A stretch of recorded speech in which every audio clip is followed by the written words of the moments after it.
Sermon title, Been There, and then, the rest will be done that. Been there. At the backdrop of the scripture passage that we listened to, and as I listened to John reading it, it struck me that it elevates again the importance of the donkey as an economic or as an asset in the ancient world, in Palestine. Donkey mentioned twice to illustrate how you should behave. And then also the poor mentioned twice, how you should treat the poor in the court.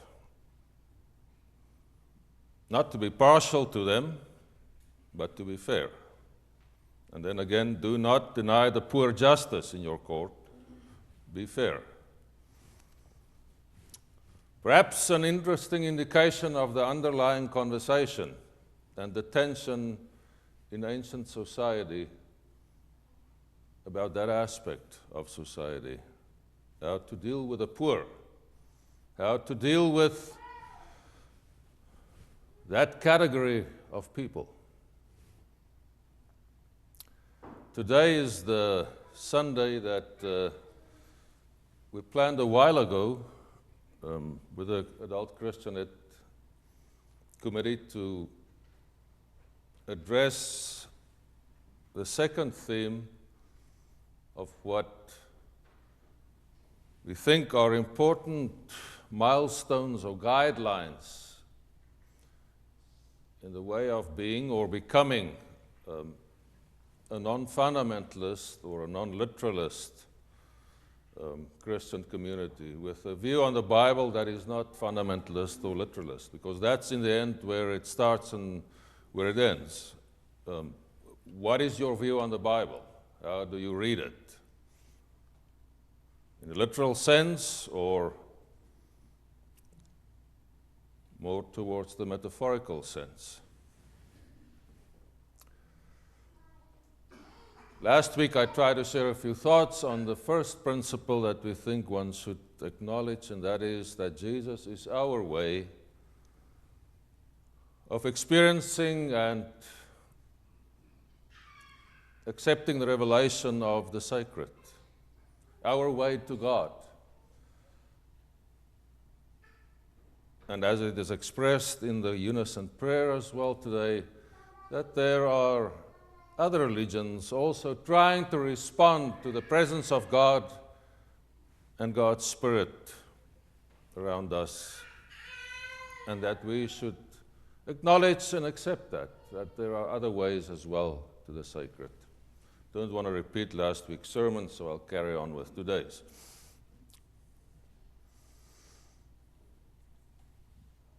The category of the other is at the heart of inclusivity. And I think there are basically two categories in life in all societies. I've tried to read a bit about it, and it gets very complicated. And a lot of theories and very highfalutin jargon around this. But in the end, it's about yourself and the other person, especially the one that differs from you in whatever sense.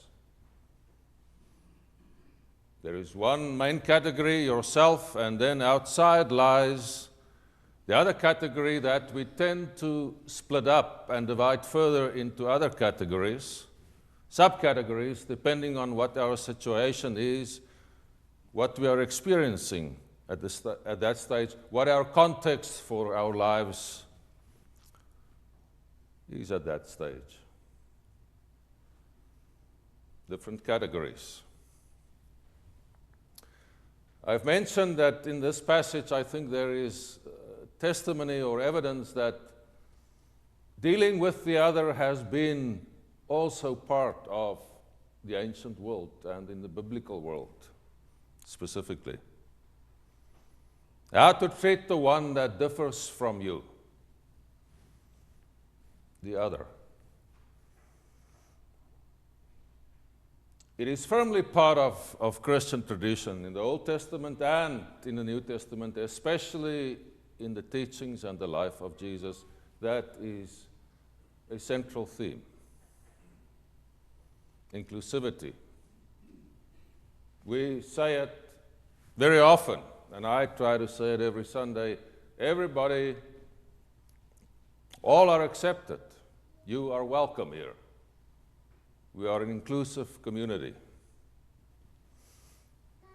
Looking at that passage that we listened to,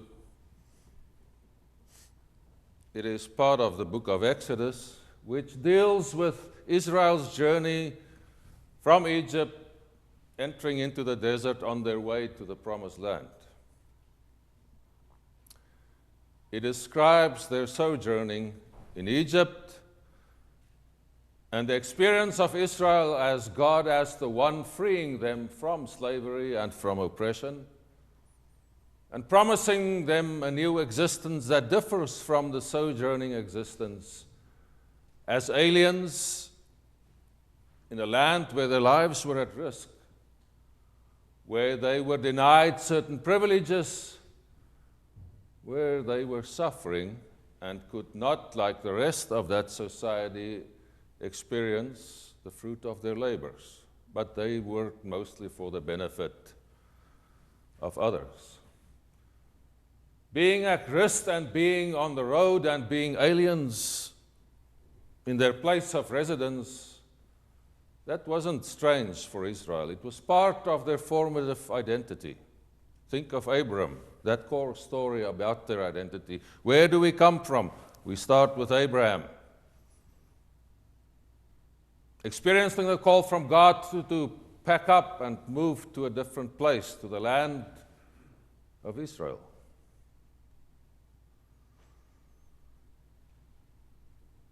There is testimony and good research indicating that there was a group of people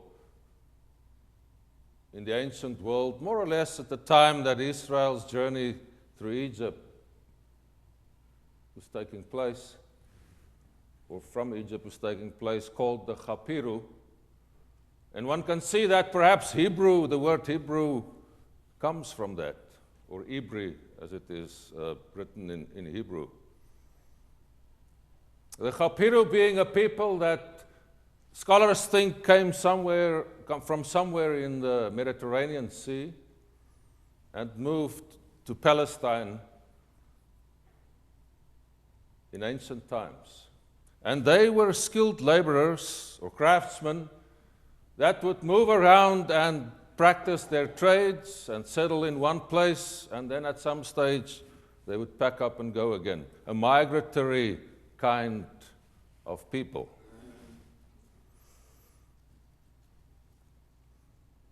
This passage is, like so many of the law-giving passages that we find in the Old Testament, part of the work of the author that we know, or the school of authors that we know as the Deuteronomists. The whole book of Deuteronomy is a result of their work. And this was written much later than that journey through the desert, looking back at the journey and the times preceding that. Because think for yourself, if you are just getting out of Egypt, out of slavery, and here you're walking through the desert, you are a sojourner, you don't have a place, you're on your way that God said, all right, this is where I'll settle. And now somebody comes there and tells you, Moses tells you, listen, you must be kind to the alien and the stranger. That wouldn't make sense, because you don't have any strangers to be kind to. Because you're still traveling. You were just a stranger, and now somebody tells you, you must be kind to the stranger. And you say, I can't agree more. You know, we've just been through that experience. That familiar experience also with the king of Egypt, the Pharaoh. The Chapiru settled there, nice people. They work hard. They're good folks. But then we see one of the variables that's always factored into our experience of the other, the one that differs from us. And we all know the expression, I love the individual, but I hate the crowd. One of the variables is numbers and scope and the scale of the otherness. And so Egypt also experienced that. And we find in the Bible the evidence of that, saying, listen, these Hebrews, they're doing well. They're multiplying, they're becoming too many, and they're a clever bunch. We better take care of this problem before it gets out of hand. So they were enslaved. Not a strange reaction, a very human reaction, I think, from Pharaoh's side. So here we have this law being given.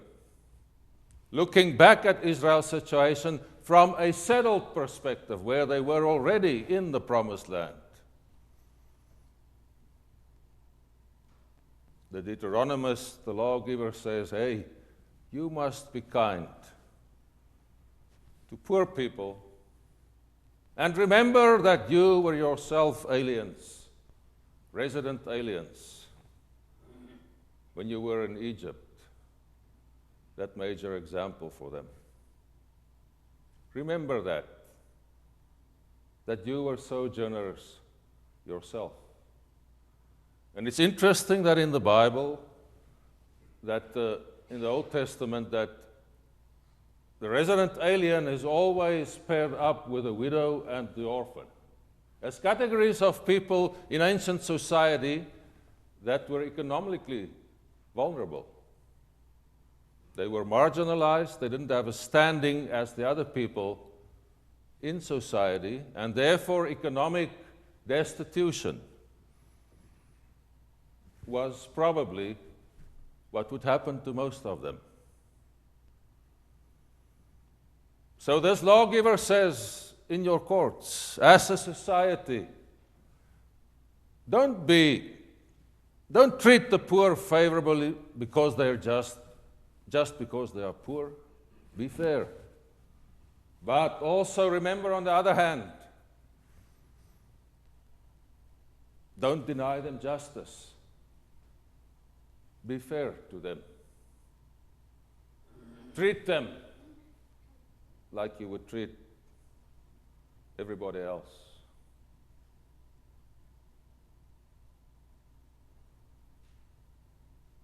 So we find here the same grappling with the problem of how to exist as people that are different from one another in a world where there are many that are different from each other. That conversation reflected here in the Old Testament. And when we get to the New Testament, the teachings of Jesus, there is almost no category of describing the other that Jesus did not attack and address in a very strong and powerful way. One example, people with a skin disease, that's translated leper. They had to give an indication that they were ill, and due to the purity laws, they were not regarded as fit for human interaction. So they had to give a warning and shout from a good distance, I am unclean. I'm not pure enough to be part of normal human traffic. So that people could avoid them. Because if you were within a certain distance of them, not even touching them, within a certain distance, it would cost you. You would become unclean yourself, and then you had to stay away from other people for a certain period. And then you had to go to the temple, and the priest would inspect you. You tell him a story, your story, inspect you and say, okay, I think you're okay. And then you had to make an offering. You had to buy something or take some of your livestock or something to sacrifice so that you can be part of normal human traffic. What did Jesus do? Not only did he disregard the shouting, I'm unclean, he walked right up to them, touched them, and said, "You are fit for human interaction. I do not want to categorize you and push you to the margins of society. You are accepted." The poor, the same. The poor was a problem then as well. What do you do with the poor? I think society did pretty much what we do today. You politely, push them a little bit to the side, because the poor can often be a problem, a category that people prefer most often not to be involved with. Whatever category of the other we can think of, there is normally, under it, under everything, in the end,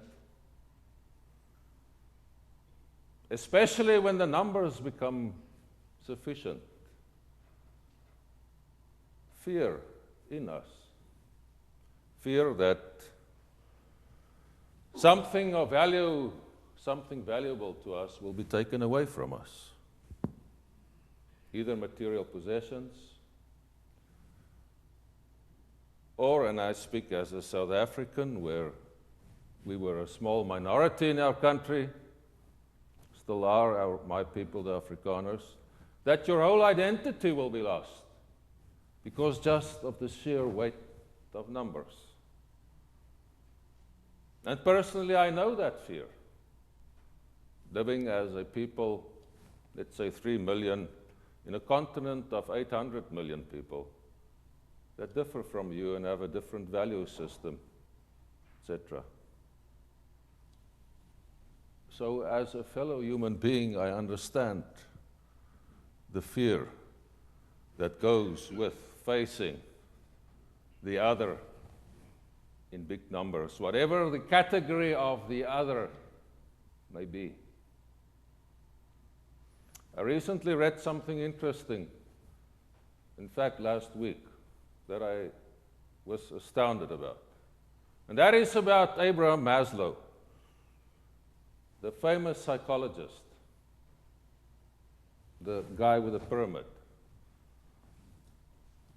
The hierarchy of human needs. I think in, what was it, 1943, I think he published his thesis, or the paper, about motivation. Motivation of human beings, of people. And we all know that, or I thought I knew his theory, that at the top there is the apex of that pyramid that I was familiar with is self-actualization. And at the bottom of the pyramid, there's the very basic physiological needs, like safety and nutrition, food, etc. But just before his death in 1970, he apparently published his full story that said self-actualization is not really the apex of that pyramid, but it's self-transcendence, getting over and beyond yourself. And he said that reflects a spiritual way of being, and it has the capacity to transform anybody that is able to fulfill that need of self-transcendence. Being able to look beyond yourself and being able not to make yourself the center of your universe. I found it striking just because of my sheer ignorance. About the major theory that I thought we all had it pat. This is the main story, but the main story was incomplete. And nobody bothered to write about it. Some people wrote about it, but we didn't bother to publish it or read it. That self-transcendence sounds very much to me like another big name, Jesus of Nazareth, calling us to look beyond ourselves, calling us to be transformed by God's Spirit, to have as the basis of our existence the love of God, so that when we look at the other, the lines become blurred, or at least blurred, and hopefully that it dissolves, that we look at the other and ourselves as part of the wonder of life, and as part of the wonder of God's love. Looking at the world and the other as Jesus would look at us. Not much has changed since Egypt and the desert and Israel.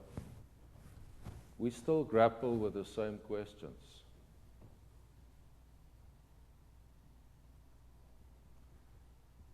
It is very much part of the debate at the moment in the whole world, and the debate will increase in intensity because as the climate increases in stability,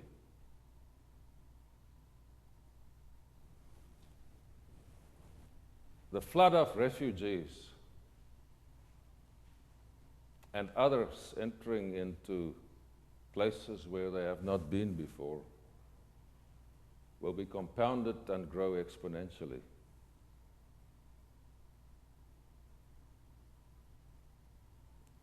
Our ability to be inclusive in this specific community and in this nation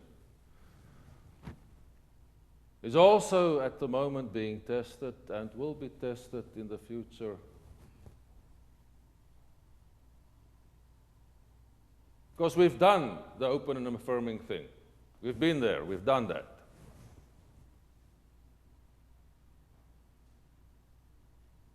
But looking at the others and the other through the eyes of Jesus is something that is never settled.